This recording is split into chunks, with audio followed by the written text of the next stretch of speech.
Hello, आज हम question bank का सॉल्यूशन करेंगे 2011 क्वेश्चन बैंक ऑब्जेक्टिव। पहला सवाल है, निम्नलिखित में से कौन परिमेय संख्या है? इसमें से परिमेय संख्या पहचानना है। ऑप्शन में है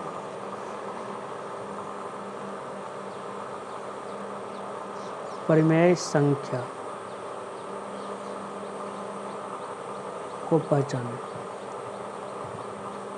ए नंबर में √3, बी नंबर 2√2/√2, सी नंबर 4 + √5 और डी नंबर है √6। तो परिमेय संख्या जो होता है ना, जिसे p/q के रूप में लिख सके, जिसका पूरा वर्गमूल निकले, उसको परिमेय संख्या कहते हैं। वो पूरा क्लियर होता है। तो √3 कभी भी √3 का पूर्ण वर्गमूल नहीं होता है, मतलब √3 का वर्गमूल जो होता है 1.732 होता है। तो ये परिमेय संख्या नहीं है, इसलिए ये गलत हो जाएगा। इसमें देखेंगे √2 ऊपर भी है, √2 नीचे भी है, ये कट गया, 2 बच गया। तो कोई भी अंक 1 2 3 4 कोई भी अंक रहे नॉर्मल, वो परिमेय संख्या होता है। तो ये हमारा सही हो गया। यहाँ पर ये 4 परिमेय संख्या है, लेकिन ये अपरिमेय संख्या है। कभी भी परिमेय संख्या में अपरिमेय संख्या को जोड़ा जाए तो वो अपरिमेय संख्या होगा, घटाया जाए तो वो अपरिमेय संख्या होगा। तो ये नहीं होगा। √6 का पूरा वर्गमूल नहीं होता है, तो ये भी नहीं होगा। तो परिमेय संख्या हम समझ गए। परिमेय संख्या जिसे p/q के रूप में लिख सके, जिसे पूरा वर्गमूल निकाला जा सके।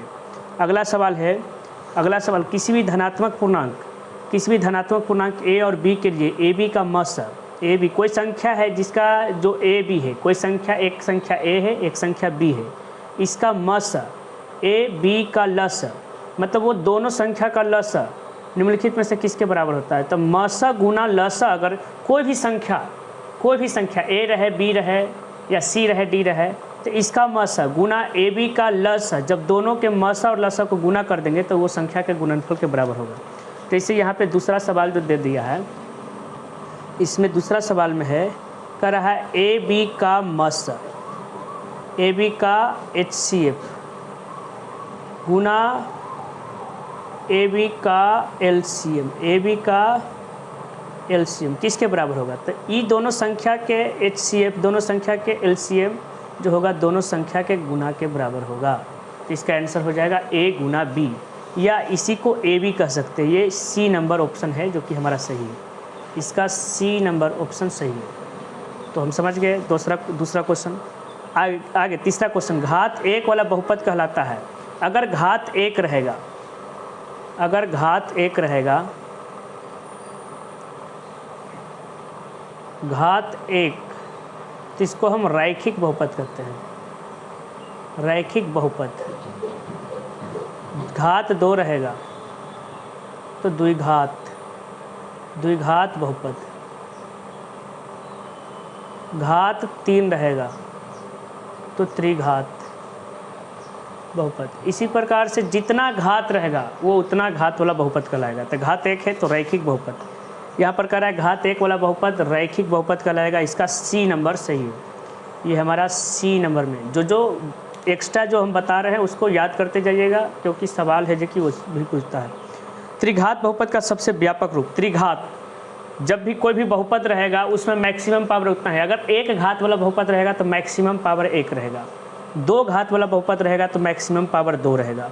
3 घात वाला बहुपद रहेगा तो मैक्सिमम 3। 4 घात वाला बहुपद रहेगा तो मैक्सिमम 4। तो यहाँ पे देखते हैं ऑप्शन नंबर ए में जो दिया हुआ है, चौथा के ऑप्शन नंबर ए में जो दिया हुआ है, ax² + bx + c, ax² + bx + c। B number में दे दिया है ax⁴ + bx³ + c। तीसरा नंबर में ax³ + bx² + cx + d, छोटी d है। चौथा नंबर में ax² + bx² + c। तो जो मैक्सिमम पावर रहता है वो उसका बहुपद कहलाता है। इसमें मैक्सिमम 2 है, 1 है, तो मैक्सिमम पावर, तो ये द्विघात बहुपद कहलाएगा। ये द्विघात बहुपद कहलाएगा। इसमें मैक्सिमम पावर 4 है, तो ये चतुर्थ घात वाला बहुपद कहलाएगा। चतुर्थ घात बहुपद। मैक्सिमम पावर 3 है तो ये त्रिघात बहुपद कहलाएगा, त्रिघात बहुपद। मैक्सिमम पावर 2 है तो द्विघात बहुपद। तो अगर मैक्सिमम पावर 2 रहेगा तो द्विघात बहुपद, 3 रहेगा तो त्रिघात, 4 रहेगा तो चतुर्थ घात। तो हमें इसमें सवाल था कि त्रिघात बहुपद कौन है, तो ये त्रिघात हो गया। मैक्सिमम पावर इसका 3 है। परिमेय संख्या हम समझ गए, कोई भी संख्या का HCF और LCM का गुना करेंगे तो वो संख्या का भी गुना हो जाएगा। एक घात वाला को रैखिक बहुपद, 2 घात वाला को द्विघात, 3 घात वाला को त्रिघात बहुपद। मैक्सिमम पावर 1 रहेगा तो रैखिक बहुपद, मैक्सिमम पावर 2 रहेगा तो द्विघात बहुपद, मैक्सिमम पावर 3 रहेगा त्रिघात, मैक्सिमम पावर 4 रहेगा चतुर्थ घात। तो इसका C नंबर ऑप्शन सही हो गया। 5वां नंबर सवाल है sin A बराबर 3/4, तो cos A का मान निकालना है। sin A का मान है जो कि दिया हुआ है 5वां में, sin A बराबर 3/4, तो cos A का मान निकालना है। तो sin का फार्मूला होता है लंब बटे कर्ण, मतलब लंब का मान 3 हो गया, कर्ण का मान 4 हो गया। और cos का फार्मूला होता है आधार बटे कर्ण। तो हम सबसे पहले कर्ण तो हमें मालूम हो गया, यहाँ पर नीचे 4 है। और अब हमें आधार मालूम करना था। आधार होता है कर्ण स्क्वायर माइनस लंब स्क्वायर। तो कर्ण 4 है तो 4 के स्क्वायर 16 माइनस लंब 3 है तो 3 के स्क्वायर 9, 16 में से 9 गया √7/4। क्लियर है। sin A बराबर लंब बटे कर्ण होता है, तो cos A बराबर का मान निकालना है। तो cos A बराबर आधार बटे कर्ण। तो आधार का मान है जो कि फार्मूला होता है कर्ण के स्क्वायर माइनस लंब के स्क्वायर। तो कर्ण 4 है तो 4 का स्क्वायर कर देंगे तो 16, माइनस लंब 3 है तो 3 के स्क्वायर कर देंगे 9। तो 16 में से 9 गया तो 7 आया। 7 का वर्गमूल होता है तो रूट में ही रहेगा, और कर्ण का तो मान 4 ही, तो √7/4 हो जाएगा इसका आंसर, √7/4। ये B नंबर ऑप्शन सही हो गया। क्लियर है। इसी प्रकार से इसका फार्मूला, साइन का फार्मूला लंब बटे कर्ण, कॉस का फार्मूला आधार बटे कर्ण। यहाँ पर साइन का फार्मूला लंब बटे कर्ण, कॉस का फार्मूला होता है आधार बटे कर्ण, टैन का फार्मूला होता है लंब बटे आधार, कोसेक का फार्मूला होता है कर्ण बटे लंब, सेक का फार्मूला होता है कर्ण बटे आधार, कॉट का फार्मूला होता है आधार बटे लंब। इसका एक ट्रिक भी है लाल बटे कक्का, लाल बटे कक्का। एल से हो गया लंब, के से हो गया कर्ण, साइन ए बराबर लंब बटे कर्ण, ए से हो गया आधार, के से कर्ण, आधार बटे कर्ण हो गया, कौसे बराबर टैन बराबर लंब बटे आधार, और इसी का उल्टा कर देंगे के ए बटे L L A L A L, कर्ण बटे लंब कोसे के बराबर, सेक कर्ण बटे आधार, और ये कॉट हो गया आधार बटे लंब। 6ठा नंबर सवाल देखेंगे तो इसका आंसर √7/4 है, √7/4 ऑप्शन नंबर डी में है। टैन ए बराबर फार्मूला, ये फार्मूला है तो साइन 90 माइनस, यहाँ पे देखो साइन, ये फार्मूला होता है साइन 90 माइनस ए जो होता है वो कॉस ए के बराबर, कॉस 90 माइनस ए जो होता है वो साइन ए बराबर होता है। टैन 90 माइनस ए जो होता है कॉट ए के बराबर होता है।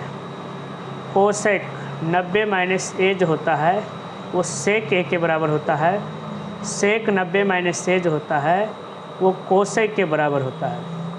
और कॉट 90 माइनस ए जो होता है वो टैन ए के बराबर। याद रखना है, साइन पूछेगा साइन 90 माइनस ए या साइन 90 माइनस थीटा तो कॉस थीटा, कॉस पूछेगा तो sine, sine 90 minus theta cos theta, sine 90 minus theta cos theta, cos 90 minus theta sine theta, sine 90 minus A cos, cos 90 minus A sine A, sine 90 minus A cos A, cos 90 minus A sine A, tan 90 minus A cot A, tan 90 minus A cot A, और यही cot रहेगा तो cot 90 minus A tan A, sign रहेगा तो sign 90 minus ए तो cos A, cos 90 minus ए तो sign A, tan 90 minus ए तो cot A, cot 90 minus ए तो टैन ए, अगर कोसेक 90 माइनस ए रहेगा तो सेक, और सेक 90 माइनस ए रहेगा तो कोसेक। इस प्रकार से याद हो गया, sine 90 minus A cos A, cos 90 minus A sine A, tan 90 minus A cot A, cosec 90 minus A sec A, sec 90 minus A cosec A, और cot 90 minus A tan A. इस प्रकार से ये याद हो गया। तो सवाल यहाँ पे है कि टैन ए किसके बराबर होगा, तो टैन ए का फार्मूला ये ना हो गया cot 90 माइनस से tan है, तो इसका आंसर हो जाएगा cot 90 माइनस से। तो cot 90 माइनस से किधर गया, ऑप्शन नंबर ए में cot 90 माइनस से। आगे करा है किसी बिंदु से की x अक्ष से दूरी, 7वां नंबर सवाल है। x अक्ष को कहते हैं, x अक्ष को कहते हैं, अगर पूछेगा x अक्ष को कहते हैं तो हम कहेंगे भुज, या इसी को x निर्देशांक कहते हैं। y अक्ष को पूछेगा, y अक्ष को कहते हैं, तो हम बोलेंगे कोटि, या इसी को y निर्देशांक, x अक्ष से दूरी, x अक्ष से दूरी को कहते हैं, x अक्ष से दूरी को कहते हैं। अगर पूछेगा x अक्ष को कहते हैं तो भुज कहेंगे, लेकिन x अक्ष से दूरी पूछेगा तो ये हो जाएगा कोटि हो जाएगा, या इसी को हम y निर्देशांक। याद रखना है, ये सवाल बार बार पूछता है। और y अक्ष से दूरी, y अक्ष से दूरी को कहते हैं, ये y अक्ष को कहते हैं पूछेगा तो कोटि, अब y अक्ष से दूरी को कहते हैं भुज। याद रखना है, भुज, या हम कह सकते हैं x निर्देशांक। याद रहेगा, x अक्ष को भुज, y अक्ष को कोटि कहते हैं, लेकिन x अक्ष से दूरी हो जाएगा कोटि, अब y अक्ष से दूरी हो जाएगा भुज। तो ये सवाल हमारा जो है x अक्ष से दूरी उस बिंदु की कहलाती है, x अक्ष से दूरी, उस x अक्ष से दूरी हो जाएगा कोटि या y निर्देशांक। क्लियर है? तो यहाँ पे दिया हुआ है x अक्ष से दूरी कहते हैं कोटि, ये हो जाएगा बी नंबर ऑप्शन। क्लियर है?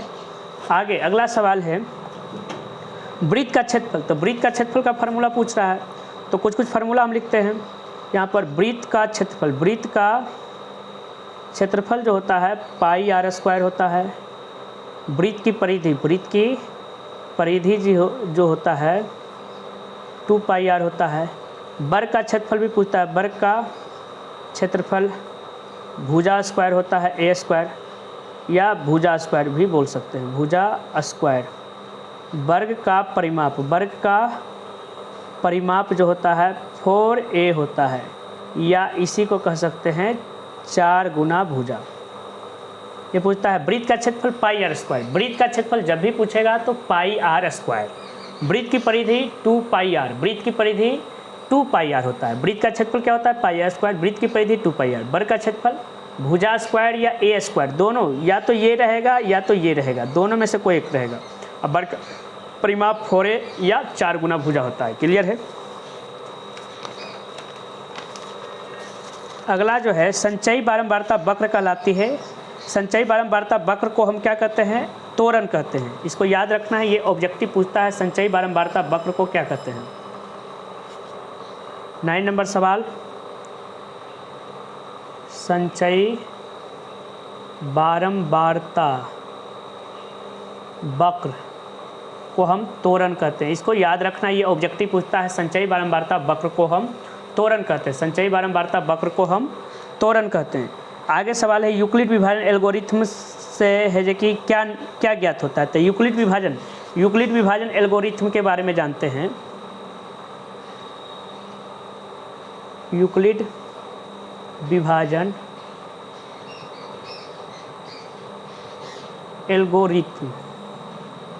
एल्गोरिथम प्रमेय एक प्रकार का प्रमेय है। इसका प्रमेय का फॉर्मूला है a बराबर B Q plus R. Euclid विभाजन एल्गोरिथम प्रमेय का फॉर्मूला है a बराबर B Q plus R. Hindi में इसी का फॉर्मूला हो गया भाज्य बराबर भाजक गुना भागफल जोड़ शेषफल। हिंदी में फॉर्मूला हो गया भाज्य बराबर भाजक गुना भागफल जोड़ शेषफल। यूक्लिड विभाजन एल्गोरिथम प्रमेय हो गया a बराबर बी क्यू प्लस आर। अब यहाँ से ये फार्मूला में a हो गया भाज्य, b हो गया भाजक, q हो गया भागफल, r हो गया शेषफल। क्लियर है? और ये फार्मूला से जब भी निकलता है तो मस ज्ञात होता है। इससे क्या ज्ञात होता है? मस ज्ञात होता है मस। यूक्लिड विभाजन सवाल पूछता है यूक्लिड विभाजन प्रमेय से या एल्गोरिथम प्रमेय से क्या ज्ञात होता है, तो हम कहेंगे मस।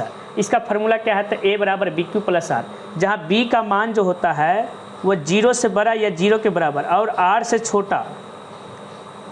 छोटा r से छोटा होता है। b का जो मान होता है, इसको याद रखेंगे, b का मान जो होता है 0 से बड़ा या 0 के बराबर और r से छोटा होता है। b का जो मान होता है 0 से बड़ा या 0 के बराबर और r से छोटा होता है। क्लियर है? ये हो गया 10वां नंबर सवाल। तो 10वां नंबर सवाल था यूक्लिड विभाजन एल्गोरिदम दो धनात्मक पूर्णांकों के निम्न में से किसे परिकलित करने की तकनीक है? तो मसा को निकालने का तकनीक है। क्लियर है? आगे है, यदि रैखिक समीकरण युग्म जिनका कोई हल नहीं होता है क्या कहलाता है?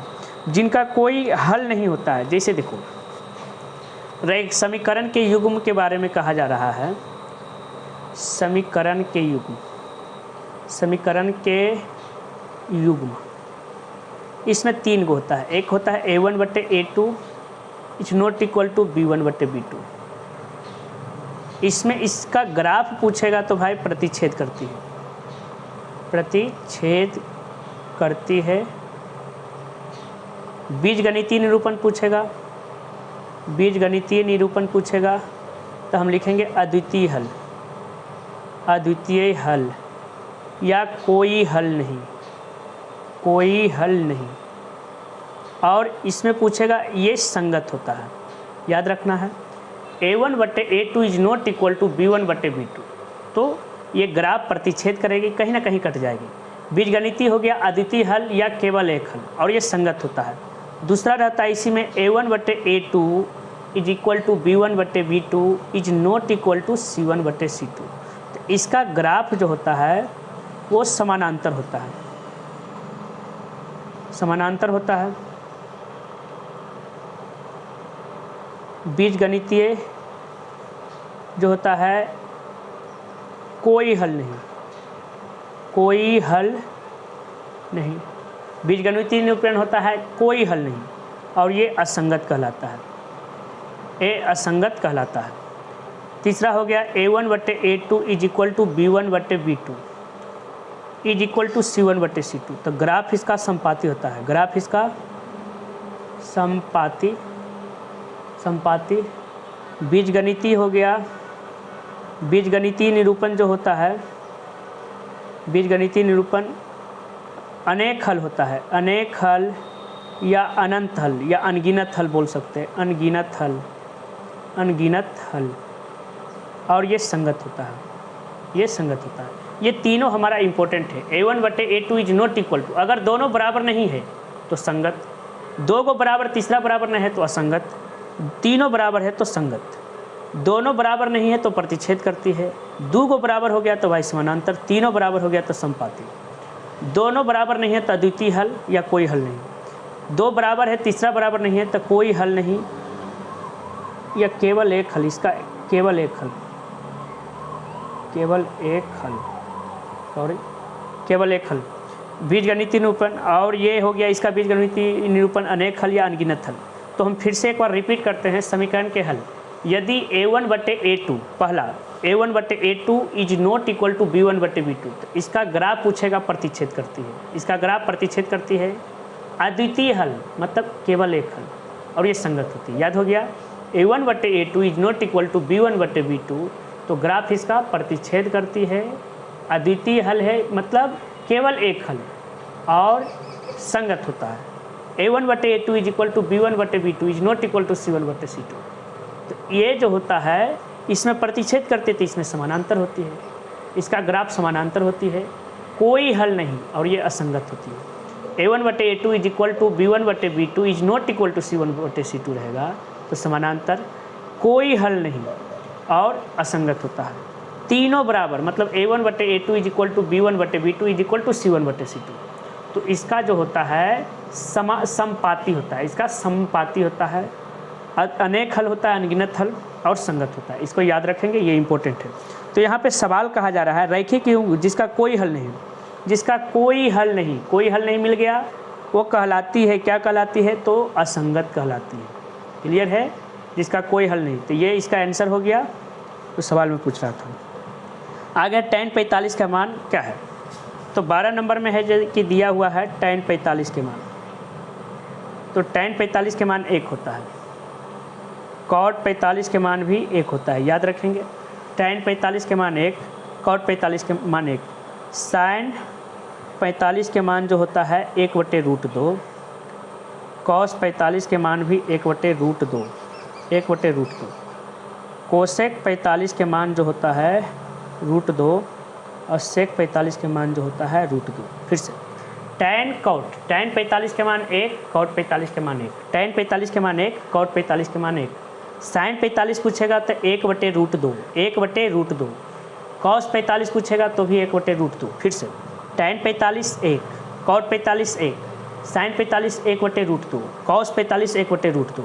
अगर कोसेक पूछेगा ना तो √2, सेक पूछेगा तो √2। फिर से tan 45 1, cot 45 1, sine 45 1/√2, cos 45 1/√2, cosec 45 पूछेगा तो √2, सेक 45 पूछेगा तो √2। याद रखेंगे। आगे ये देखो टैन 45 के मान, तो टैन 45 के मान क्या दे रखा है 1, इसका आंसर हो गया। अगला सवाल 13 नंबर है, कोसेक स्क्वायर ए -1 का मान ज्ञात करिए। कोसेक स्क्वायर ए, इसमें फार्मूला होता है कुछ, इसको याद रखेंगे। ये 13 नंबर क्वेश्चन, 13 नंबर में फार्मूला होता है साइन स्क्वायर ए प्लस कॉस स्क्वायर ए बराबर 1 होता है। अगर पूछेगा साइन स्क्वायर ए बराबर क्या होगा तो 1 - कॉस स्क्वायर ए, कॉस स्क्वायर ए बराबर क्या होगा तो 1 - साइन स्क्वायर ए। और दूसरा फार्मूला होता है सेक स्क्वायर ए माइनस टैन स्क्वायर ए बराबर 1। तो सेक स्क्वायर ए बराबर पूछेगा तो 1 + टैन स्क्वायर ए, टैन स्क्वायर ए बराबर पूछेगा तो सेक स्क्वायर ए -1। इधर हो जाएगा कोसेक स्क्वायर ए माइनस कॉट स्क्वायर ए बराबर 1। अगर पूछेगा कोसेक स्क्वायर ए बराबर होगा क्या तो 1 + कॉट स्क्वायर ए। पूछेगा कॉट स्क्वायर ए बराबर क्या होगा तो कोसेक स्क्वायर ए -1। तो ये फार्मूला याद रखना है, साइन स्क्वायर ए प्लस कॉस स्क्वायर ए बराबर 1 होता है। साइन स्क्वायर ए पूछेगा तो ये प्लस वाला को उधर भेज दिए, 1 - कॉस स्क्वायर ए। कॉस स्क्वायर ए पूछेगा तो 1 - साइन स्क्वायर ए, इसको इधर भेज दिए। तो ये 1 का फार्मूला याद हो गया। फिर होता है सेक स्क्वायर ए माइनस टैन स्क्वायर ए बराबर 1। तो ये माइनस वाला को इधर भेज देंगे, प्लस हो जाएगा 1 + टैन स्क्वायर ए। फिर 1 को इधर कर देंगे तो सेक स्क्वायर ए -1 टैन स्क्वायर ए के बराबर हो जाएगा। कोसेक स्क्वायर ए माइनस कॉट स्क्वायर ए बराबर 1। तो कोसेक स्क्वायर ए पूछेगा तो प्लस वाला इधर चला, माइनस वाला इधर चला आएगा तो +1 + कॉट स्क्वायर ए। कॉट स्क्वायर ए का मान पूछेगा तो इसको इधर कर देंगे कोसेक स्क्वायर ए -1। तो 1 के 3 फार्मूला होता है, तीनों फार्मूला को याद रखना है। साइन स्क्वायर ए प्लस कॉस स्क्वायर ए बराबर 1, सेक स्क्वायर ए माइनस टैन स्क्वायर, साइन के साथ कॉस, साइन स्क्वायर ए प्लस कॉस स्क्वायर ए बराबर 1, सेक स्क्वायर ए माइनस टैन स्क्वायर ए बराबर 1 और कोसेक स्क्वायर ए माइनस कॉट स्क्वायर ए बराबर 1। अगर ये तीनों फार्मूला याद रहेगा अपने आप क्लियर हो जाएगा। फिर से साइन स्क्वायर ए प्लस साइन और कॉस प्लस वाला, साइन स्क्वायर ए प्लस कॉस स्क्वायर ए बराबर 1 और सेक स्क्वायर ए माइनस टैन स्क्वायर ए बराबर 1, कोसेक स्क्वायर ए माइनस कॉट स्क्वायर ए बराबर 1। ये मेन 3 फार्मूला है। ये 3 फार्मूला अगर याद रहा ये तीनों तो जा करके ये अपने आप याद हो जाएगा। साइन स्क्वायर ए पूछ रहा है तो 1 - कॉस स्क्वायर ए, कॉस स्क्वायर ए 1 - साइन स्क्वायर ए, सेक स्क्वायर ए पूछेगा तो ये इधर कर देंगे 1 + टैन स्क्वायर ए, टैन स्क्वायर ए पूछेगा तो इधर कर देंगे सेक स्क्वायर ए -1, कोसेक स्क्वायर ए पूछेगा तो इसको इधर कर देंगे कॉट स्क्वायर। तो अगला सवाल जो यहाँ पे पूछा जा रहा है कोसेक स्क्वायर ए -1, कोसेक स्क्वायर ए -1।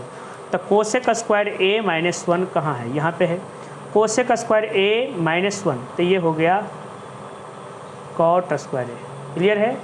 कोसेक स्क्वायर ए -1 कॉट स्क्वायर, तो इसका आंसर हो जाएगा कॉट स्क्वायर। जो फार्मूला हम एक्स्ट्रा लिख रहे हैं इसको आप लोग लिख लीजिएगा और याद कर लीजिएगा। आगे है टैन 26 कॉट 64 का मान ज्ञात करना है।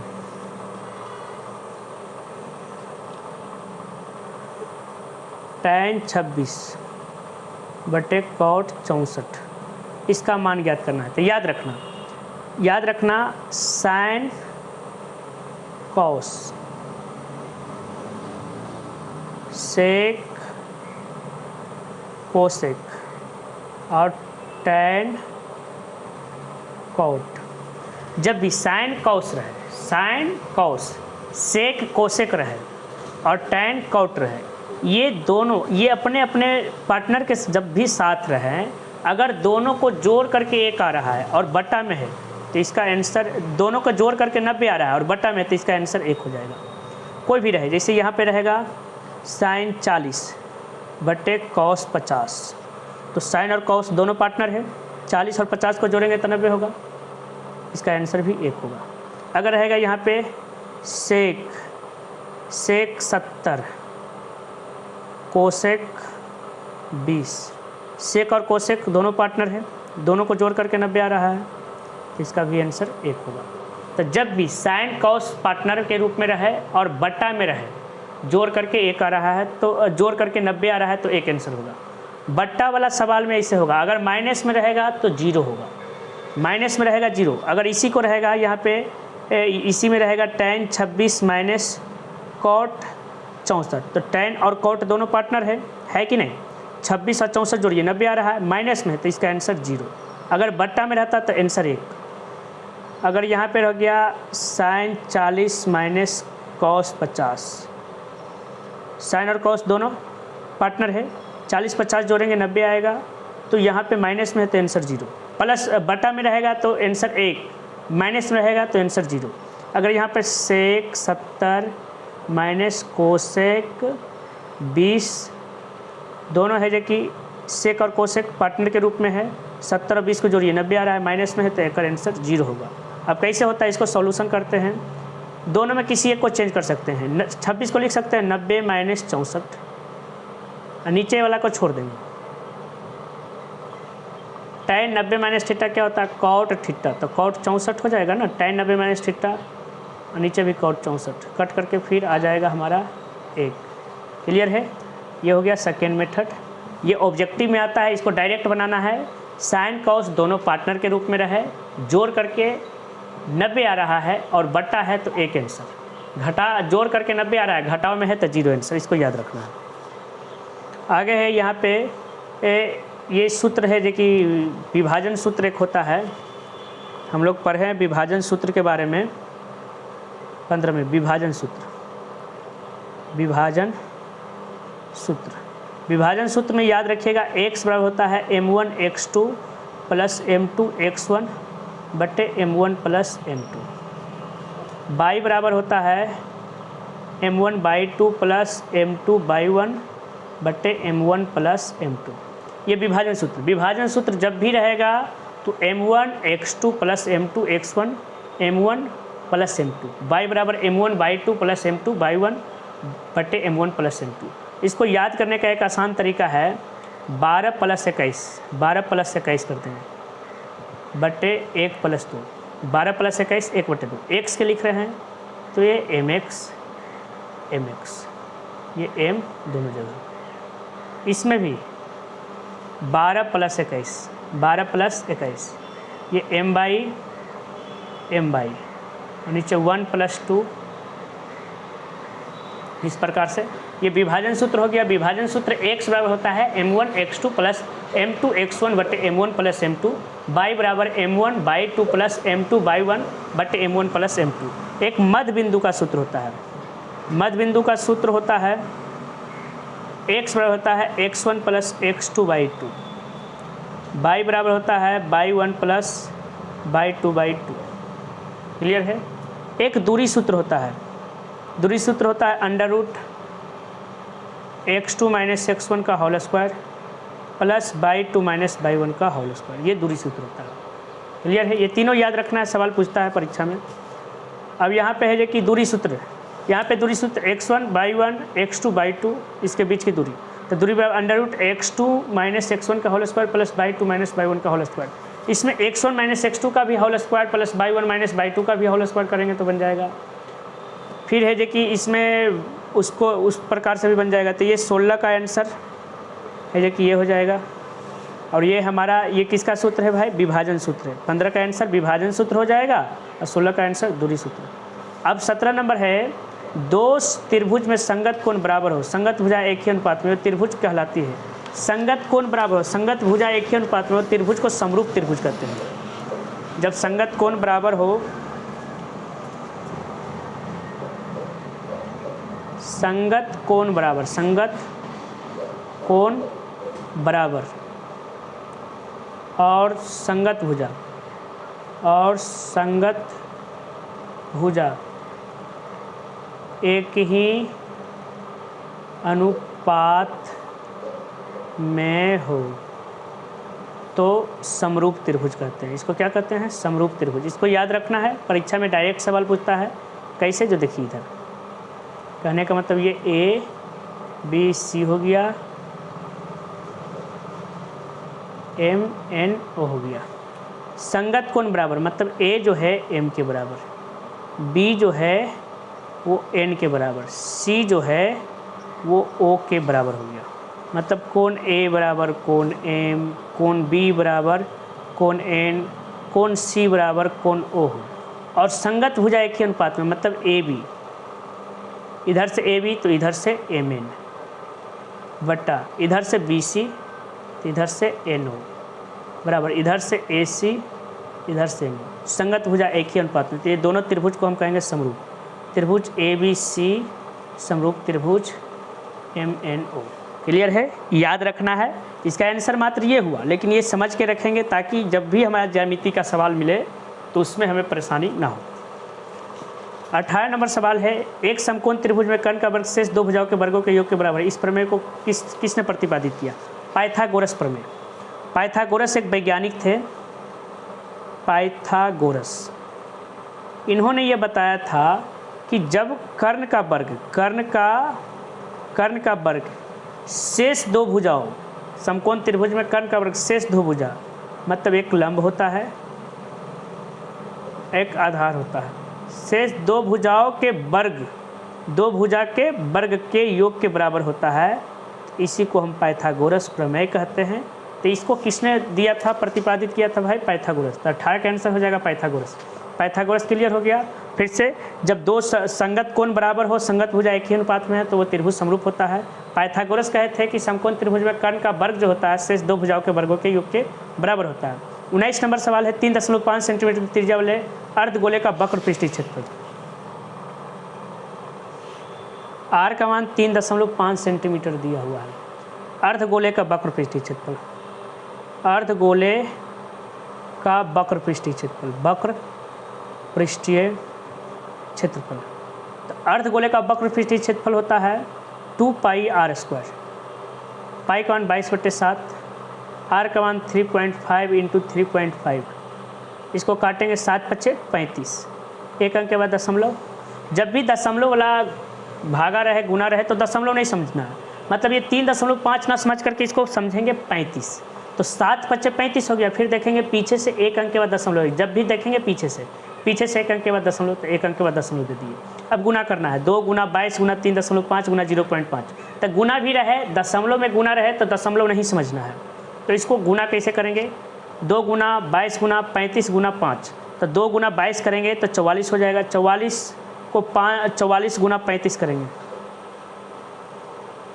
5 चौके 20, 5 चौके 20, 2 22, 4 × 12, 4 × 12, 13, 0 4 5 1, 1540 हो गया। अब इसको 5 से गुना कर देंगे, 0 5 चौके 20, 15 × 5 = 75, 2 77।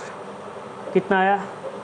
7700 आया। अगर दशमलव नहीं समझे, अब देखेंगे दशमलव, इधर से एक अंक के बाद दशमलव है, इधर से एक अंक के बाद, तो एक अंक इधर एक अंक इधर, 2 अंक के बाद दशमलव, तो 77.00 मतलब 77।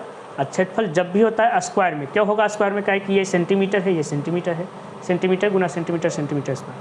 तो त्रिज्या का मान 3.5 है, तो उसका क्षेत्रफल जो आएगा अर्धगोले का वक्र पृष्ठीय क्षेत्रफल 77 सेंटीमीटर स्क्वायर। अर्धगोले से रिलेटेड कुछ फार्मूला याद रखेंगे। अर्धगोला का वक्र पूछेगा तो 2 पाई आर स्क्वायर, कुल पूछेगा तो 3 पाई आर स्क्वायर, आयतन पूछेगा तो 2/3 पाई आर क्यूब। याद रखना है। वक्र पूछेगा 2 पाई आर स्क्वायर, कुल पूछेगा 3 पाई आर स्क्वायर, आयतन पूछेगा 2/3 पाई आर क्यूब। वक्र पूछेगा 2 पाई आर स्क्वायर, वक्र में 2 हो गया और कुल में हो गया 3 पाई आर स्क्वायर, और आयतन पूछेगा 2/3 पाई आर क्यूब। और गोला का पूछेगा, गोला में वक्र कभी नहीं होता, वक्र गोला में कुल होता है। गोला का कुल पूछेगा तो इसका होता है 4 पाई आर स्क्वायर। गोला का कुल पृष्ठीय क्षेत्रफल होता है वक्र। अब वक्र क्यों नहीं होता ये भी जानेंगे। ये हम जानेंगे कि वक्र 2 पाई आर स्क्वायर कैसे होता है, कुल क्या होता है, ये सब डिटेल से क्लास में है जो कि जानेंगे। अभी फ़िलहाल इसको याद रखना है। अर्धगोला, ये अर्धगोला है। अर्धगोला का वक्र पूछेगा 2 पाई आर स्क्वायर, कुल पूछेगा 3 पाई आर स्क्वायर, आयतन पूछेगा 2/3 पाई आर क्यूब। गोला का कुल 4 पाई आर स्क्वायर, आयतन होता है 4/3 पाई आर क्यू। क्लियर है, इसको याद रखेंगे, ये सवाल बार बार पूछता है। 20 नंबर है, किसी प्रयोग की सभी प्रारंभिक घटनाओं की प्रायिकताओं का योग कितना होता है? तो किसी प्रयोग के सभी प्रारंभिक घटनाओं के प्रायिकताओं का योग 1 होता है। प्रायिकता के बारे में जानेंगे। प्रायिकता को P से सूचित करते हैं, P बराबर NE/NS होता है, P बराबर NE/NS होता है, और P का मान जो होता है वो 0